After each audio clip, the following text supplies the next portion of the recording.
गणेशोत्सवासाठी कोकणात जाणाऱ्यांची दिवा स्टेशनवर प्रचंड गर्दी झाली। गाड्या उशिराने आहेत, त्यामुळे प्रवासी खंत व्यक्त करतात। सलग तिसऱ्या दिवशी कोकणवासियांचा खोळंबा झाला।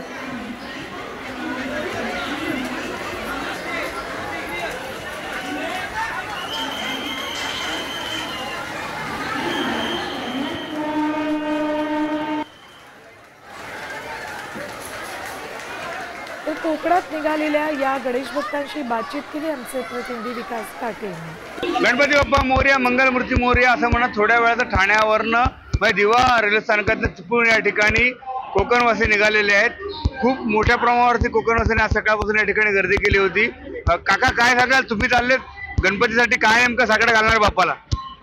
गणपती बाप्पाला साकडे एवढंच आहे की आमचा जो प्रवास आता चाललोय ते सुखरूप आणि लवकरच घरी पोहोचावे अशी मी गणराजाने प्रार्थना करतो। गावात जातं का आम्ही सर्वांना गणपतीसाठी सर्वांना सांगणे आणि सकाळची घेऊन ये सर्वांना। काय साकडं घालणार गणपती बाप्पाकडे? गणपती बाप्पा मोरया अतिशय दयनीय अवस्था आहे। रेल्वे प्रशासन काय करते ते कळत नाही ऍक्च्युली। आता मी खाली उतरतोय, आता दुसरीकडे जाऊन मांडवी एक्सेस पकडतो। किती वेळ ट्रेन चाललेले आहात?